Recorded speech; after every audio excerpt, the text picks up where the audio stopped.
All right, everyone, you know what time it is. It is time for yet another Green Bay Packers 7-round mock draft. We are exactly 1 week away from the start of the NFL draft. So we have this mock draft and then one next week on Wednesday. Then we are finally at the actual NFL draft. It's been a really fun mock season. I love doing these mock drafts every single week and just learning about all the prospects and the thought of each and every one of those prospects wearing the green and gold in future seasons. It's been a fun ride. I'm super excited for this upcoming draft, not only because I'm excited for every draft, but because we still have yet to see what an Aaron Rodgers trade could look like in terms of getting more draft compensation, which I still believe that it will happen before the draft or on the draft, meaning that the Packers will get some type of compensation during this NFL draft. So we're going to keep it that way in this mock draft like I have for the past, 5 or 6.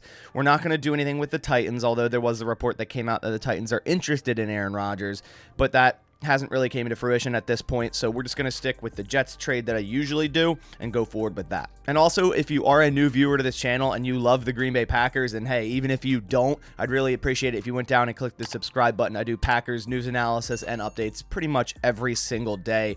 Free agencies, salary cap to the draft, in-season stuff, all of that. If that does interest you, just go down and click subscribe, and then also leave a like on the video to support the channel. All right, so without further ado, let's bring up the draft screen. And I already have the trade set up here. The only difference from last week is I'm swapping 143 and 170 just to get a little bit more value there. With the Titans supposedly coming into the conversation, I'm sure the Packers could end up getting more compensation from the Jets. They could finally pony up and give the Packers what they want, because it seems like there's still kind of a disconnect there. What that is, I'm not exactly sure. So I'm going to add a little bit more value there, just moving up, 27 spots there. We're still getting 42 and 112 and a first round next year. Whether that's conditional or not, I'm not sure. And then we're giving up, like I said, that 170 and Aaron Rodgers off that trade. It is accepted. Let's get into the draft. All right, so let's quickly go over all the picks up until our selection at pick 15. Bryce Young at number 1. That seems the consensus. I feel like that's definitely going to be the first selection in this draft. Number 2, CJ Stroud. I think that could be either Stroud or Richardson there. Jalen Carter at 3. I think that's likely Will Anderson. I think he's the first non-quarterback off the board there. Richardson goes at 4. Will Anderson at 5. JSN all the way up till 6. I could honestly see him cracking the top 10. I think he's been rising up boards, and it's seeming more and more less likely that the Packers are able to snag him at 15. I think if they want JSN, which I do, huge JSN guy, I think this is our guy, they're going to have to trade up a little bit.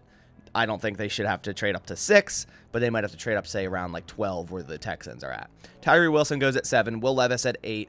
Devin Witherspoon at 9. I would hate that because just, to play against Witherspoon twice a year, really, really good cornerback. Paris Johnson at 10 to the Eagles. Christian Gonzalez at 11 to the Titans. Skronski at 12 to the Texans. Broderick Jones at 13 to the Jets. And Lucas Van Ness at 14 to the Patriots. So we're on the board at 15. Quentin Johnston's here. Not a receiver I really like. I know some people really like him. It's just he has too many issues for me, and for his size, he doesn't play like that. For being 6'3", 6'4", 208, yeah, he's that prototypical outside X wide receiver that the Packers, necessarily could use, but even though the talent he has, he still only cracked 1,000 yards once in 14 games this season. Only 600 yards the year before and 487 the year before that. And being that big-bodied receiver, you'd expect him to have more than 6 touchdowns as his high in a season. He has drop issues as he's here, 11.8%. It's just not my favorite receiver. I feel like there's other receivers I like even over him for the number 2 spot, maybe even a Zay Flowers, which I don't see the Packers going after, even a Jalen Hyatt. So I'm going to pass on Quentin Johnston here in this mock. We have Kalijah Kancey, Kincaid, Banks, Branch, Joey Porter, Darnell Wright, Brian Brzee, Nolan Smith, and Miles Murphy. So we still got Nolan Smith and Miles Murphy. It would be nice to get one of these guys.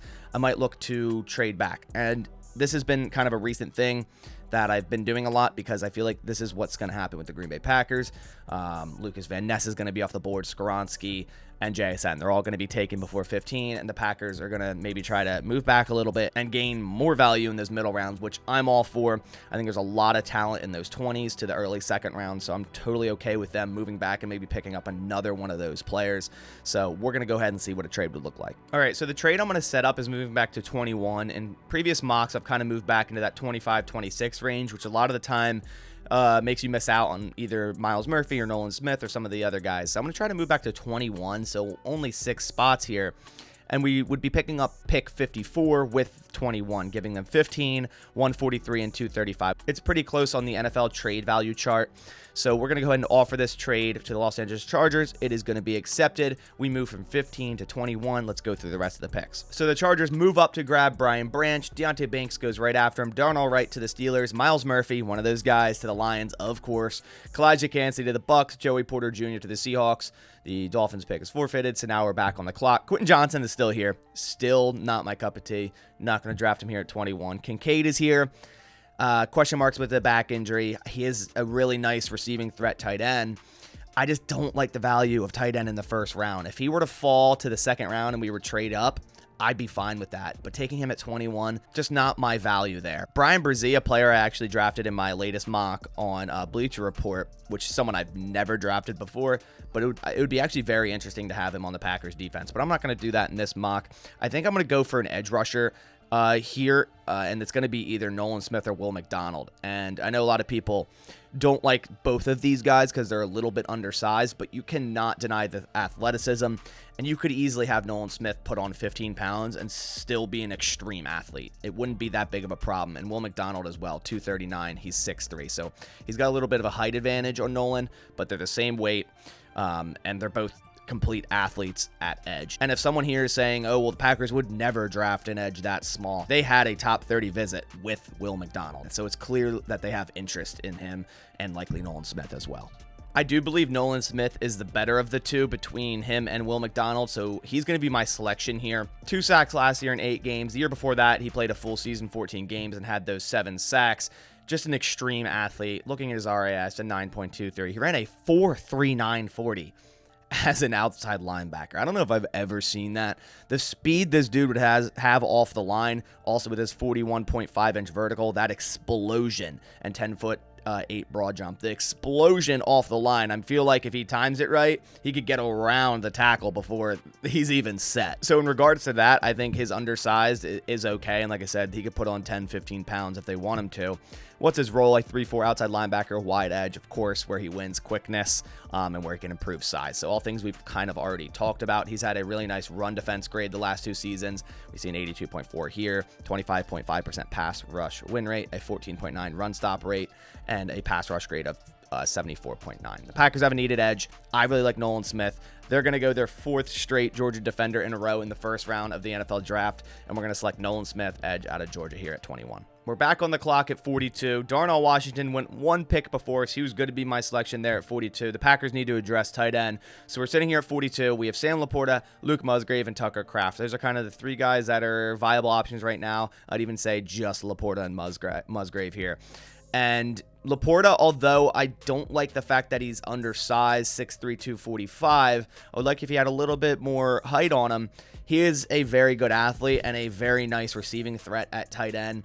And he's from Iowa Tight End University. And the 2 last years, he had really, really solid production. 648 yards last year, 670 the year before. You'd like to see more touchdowns there, but I think the Packers are going to add multiple tight ends. So if they were to get kind of their move, more vertical, receiver-esque, big receiver-esque tight end here in the as their first one in the second round, in Sam Laporta, I would love that. Now, Luke Musgrave, some would argue, why don't you just go get him? He has the height, he has the speed.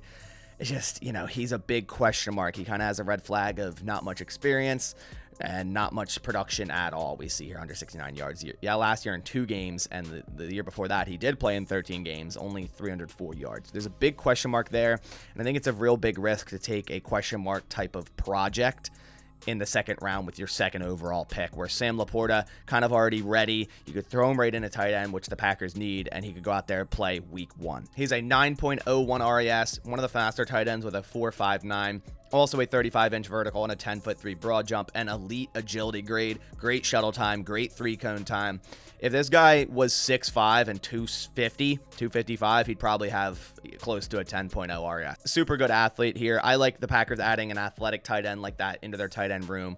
And we have like 2 more picks after this. So we're going to go Sam Laporta here at 42, tight end out of Iowa. Man, and it happened again. I wanted Jalen Hyatt at 45, and he goes a pick before. Also out of Bawore. We already got Nolan Smith, but it would have been nice to get someone like out of Bawore as well. So Darnell Washington a pick before us, and Jalen Hyatt a pick before us. So we could look at Josh Downs, but I think I'm going to try to stay away from the undersized right now since I got Nolan Smith, who's undersized. Sam Laporta is undersized. Both amazing athletes, which we know the Packers love. But I think if I were to get a receiver, I don't know if I'm going to go Josh Downs. 5'9", 171. Will the Packers ever draft a wide receiver like that? Not sure.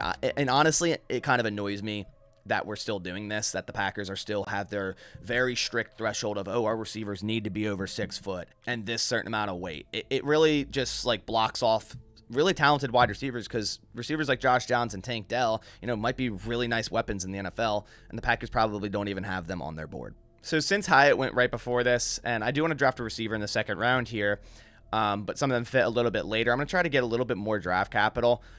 Trading with the Jacksonville Jaguars, 56, 88, and 121 for 45 and 149. There's a 64% chance, so we might have to add like a 7th rounder into that, but we're going to go ahead and offer that trade. It's going to be accepted. We don't got to add a 7th rounder. So now we still pick at 54, 56, and then we have a couple picks in the 3rd round now. All right, so here at pick 54, I'm going to go with the player that I haven't drafted in any mock draft, but I really, really like, and that is Keanu Benton, defensive lineman from Wisconsin, 6'4", 309 pounds. He's a versatile defensive tackle. You can see he played both A-gap, B-gap positions there. And last year had 6 sacks. The year before that, 2 sacks. He's had an 83.5 pass rush grade, 13.3% pass rush win rate, and a 10.5% run stop rate. Another athletic player, an 8.9 RAS at Wisconsin. We see, again, 6'3", 309 pounds. Not the fastest, but you're not using him for speed or anything. A good 3-cone and a good broad jump as well. The Packers have a need at defensive line. I think it's kind of underrated, the fact that they need to get a defensive lineman pretty early in this draft. Yes, they have Wyatt and Slayton and Kenny Clark, but they need to get some depth. They lost Ron Reed and Dean Lowry, and I think Keanu Benton would be an awesome addition into this defensive line, and I would really like that pick in the 2nd round. So pick 54, we're going Keanu Benton, defensive lineman from Wisconsin. All right, so here at 56, we're going to go wide receiver. Tank Dell is still on the board. Michael Wilson, Rashee Rice, A.T. Perry, and Cedric Tillman. I've always wanted to draft Cedric Tillman, but I feel like I'm never in a position where the value fits the player. I really like him. He kind of feels like a Packers wide receiver, 6'3", 213, vertical X wide receiver, but so does Rashee Rice. I feel like this guy really feels like a Green Bay Packer. Very pro ready, an outside wide receiver. Yeah, they still need a slot guy, but it would be nice to even get Rashee Rice here, a possession wide receiver. Really, really nice ball skills. Can clean up his release package and whatnot. But I do really like him, and I think he'd be a great receiver for the Green Bay offense. 1,344 yards last year, 682 the year before that, 681 the year before that. So a ton of production at SMU. This guy is super, super pro ready, and the Packers need that. I really like Rashee Rice. So pick 56, we're going Rashee Rice, wide receiver out of SMU. Here in the 3rd round, got to do it. Got to go for my guy, Jordan Battle. I love drafting this guy at 78. He always just perfectly fits right in at 78. His rank 72, ADP 76.7. I think he'll be earlier than this. I like Jordan Battle. He's probably my safety number 2 or 3. Right behind his partner in crime, Brian Branch. But Brian Branch kind of translates more to like a slot cornerback in the NFL, whereas Jordan Battle is going to be your deep safety guy. Really good coverage grade, good in the run game.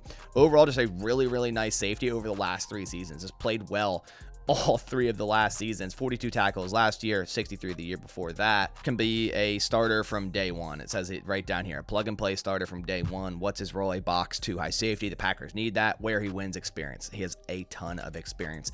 And where he can improve man coverage. The Packers don't play that too much with their safeties anyways. So this is an easy pick for me. It always is at 78. I love Jordan Battle. The Packers need to add at least one safety in the middle rounds, even early rounds, into this roster, because who's really going to start at safety? Is it really going to be Rudy Ford and Darnell Savage? I'd feel more comfortable as Rudy Ford, Jordan Battle, and then Darnell Savage is kind of that depth guy. So at pick 78, we are going Jordan Battle, safety out of Alabama. So we're back on the clock here at 88 due to the trade we made, and I think we're going to go BPA here with Andre Carter and add another edge, where Nolan Smith is undersized, 6'2", 240 pounds.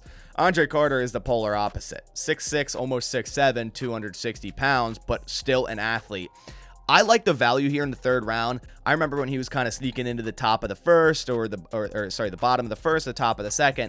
I do not like that value there. I feel like when teams had a plan for him, he did get shut down, and that showed in 2022, only 4 sacks, whereas the year prior, 15 sacks. I mean, the dude went off in 2021, and then in 2022, teams had a plan for him, and he didn't do too well. But I feel like this guy can be coached up, and, you know, what they could build him into as a 6'6", almost 6'7", 256-pound outside linebacker, I think would be awesome. You see down here, his bottom line for PFF is a first-rounder. I think that hasn't been updated. I think he's more of a late second to a third-round player, and I do like him here at the very end of the third round. I think it's tremendous value. Carter had a really bad combine. A lot of people going into that thought he'd test better in every regard and would be a first round to second round selection. He had a horrible combine, but that doesn't mean he's a horrible player. He could have just had a bad day. I think he is faster than he tested. I think he's better than he tested. So I think it's tremendous value here regardless, and getting a second edge to add to that room, someone with the stature of Andre Carter, I think is awesome. So I'm going to go Andre Carter the second out of Army here at pick 88. So we're on the board at pick 112, and just like adding Andre Carter after getting an undersized Nolan Smith, we're going to add Zach Kuntz after getting an undersized Sam Laporta, because Zach Kuntz, again, is kind of like the polar opposite of Sam Laporta in terms of height and weight. 6'7", 255 pounds. That 10.0 RES is just ridiculous. The vertical he has at 6'7", the speed, I haven't seen something like that in a long, long time. And Packers love their athletes, and they need multiple tight ends. So I'm going to get Zach Kuntz here at 112, tight end from Old Dominion. Back on the board at 116, we also have a pick of 171, so a lot of value here in the fourth round. I think I'm going to go for a cornerback with this pick. I think the Packers are going to add a cornerback in this draft in the middle rounds, and right around 4 or 5, I think, is one of the spots where they could do it. And Jalen Jones is one of the players they could do it with. Jalen Jones had a really nice season last year, only allowed 10 receptions on 19 targets, allowed 0 touchdowns, did have 0 interceptions, but only allowed a passer rating of 66.6 there, had a 72.3 coverage grade, only allowed 52.6 completion percentage. He played really well. He's a tall, rangy cornerback, 6'2". He's a very physical cornerback, and I think the Packers could use another guy on the outside there. I think Eric Stokes, you know, will rebuild what he once did in his rookie year this upcoming season if he's ready to play. But we also have, obviously, Jair Alexander and Rasul Douglas.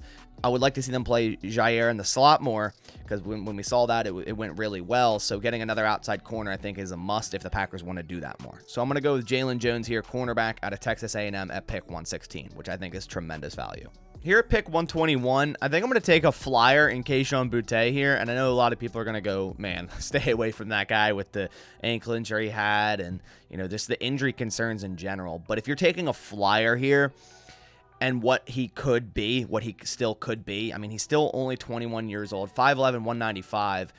And based off of what we've seen in the past, he's one of the most gifted wide receivers in terms of athletic profile, route running, hands, contested catches, all of that. So none of these stats, you know, obviously represent that. We see in 2021, before that ankle injury, he had 6 games, 503 yards, and 9 touchdowns. That's before that injury. So will he ever get back to that? I think there's a chance he will, and I think that's a good chance to make here in the fourth round, in our third fourth round selection here. I like Parker Washington, but I feel like the upside of Kayshon Boutte, if he ever does return to his full potential, I mean, you're getting an absolute steal here in the fourth round. I don't like him in the second. I don't like him in the third. But if you're here at the back end of the fourth and you have multiple fourth round selections and you want to add another receiver, this guy doesn't have to play year one, right? You have Christian Watson, you have Romeo Doubs, Samori Toure, and I also added Rashee Rice. So he can kind of take the first year to learn the playbook, get back to his normal self, and if he does, I mean, look out. That's another steal in the fourth round at wide receiver. So I'm going to do it. I have never drafted him before. I've stayed away from him every other time, but I'm trying to change some things up, and that's going to be with drafting Kayshon Boutte here in the fourth round. So that's what we're doing at pick 121. Kayshon Boutte, wide receiver out of LSU. I think if he didn't have these injury concerns, he's one of the top receivers in this class, and he goes in the first round. So obviously that's not the case, and there is injury concerns. But if he does get back to his former self, which I think he can, I mean, it was a pretty bad ankle injury, but I think he could come back to his normal self, or at least close to it, and I think that would be a great steal in the fourth round. So we have 3 picks here in the 7th round, one of which I'm going to spend on Jake Witt, and you might be going, okay, who is this guy? He has no stats, he has no college, and that's because he's from Northern Michigan, and I guess he's just not in the PFF database, at least at college. He's 6'7", 302 pounds, and ran a 4.87 40. Really nice explosion grade, too. He's a former basketball player, scored over 1,000 points, so a 37-inch vertical and a 10'3" broad jump. For the 7th round, I feel like it's not a bad idea. He's a super athlete. Probably needs to get coached up a decent bit. It says 265 pounds here. He's not 265. He put on a lot of weight, yet is still extremely athletic. 23 years old. Again, you're taking a flyer here in the 7th round. And I do like the thought of him, being a 7th round selection. I think he deserves that after that amazing pro day. I think he's in the top 2% percentile for athletic profile for tackles since, I think, 1987, which is just ridiculous. So we're going to go with Jake Witt here, tackle at 232. And with our second to last pick in the 7th round, we're going to go Jake Moody, get the kicker. Mason Crosby's probably not returning. Every time I draft him, it's the same story. Packers need a kicker. Jake Moody is the best one in the draft. Getting him in the 7th round, I think that's awesome value, so we're doing it here. And with our last pick at 256, we're going to go BPA here. It's by far the best player available. Jonathan Tavai, undersized defensive lineman a little bit, 6 foot 290. I guess that's the theme of this mock draft. I guess it's undersized, but good athletes. As you can see here, the stats the last 3 years at San Diego State, 92.0 grade last year, 12 sacks, 10 sacks the year before that. Extremely good pass rush grade, run defense grade, pass rush win rate, run stop rate, all of that, and extremely versatile. You can see all the different stats he had, or all the different snaps he had, outside tackle, over tackle, B gap, A gap, off ball. I mean, this dude played pretty much everywhere. Versatile defensive lineman. Again, it's a 7th round. You're just adding more depth to that D-line room, which it definitely needs. So we're going Jonathan Tavai, defensive lineman, San Diego State, with our last pick. All right, so that does it for my 9th rendition of my Green Bay Packers 7-round mock draft. This one was pretty different, but I like that. I like switching it up sometimes and not just doing the same exact mock draft over and over again. It kind of shows the different sequences that could happen in terms of trades and players that might be available when the Packers are selecting after said trade. So we trade down, grab Nolan Smith at 21. I think that's excellent value. I know a lot of people don't like him because of the size. I love him, athletic ability. I think the Packers love him too. He's from Georgia as well, and the Packers have a needed edge. At 42, we go Sam Laporta, who isn't my favorite tight end of the group, but I do like him. I think the production shows he could be a receiving threat.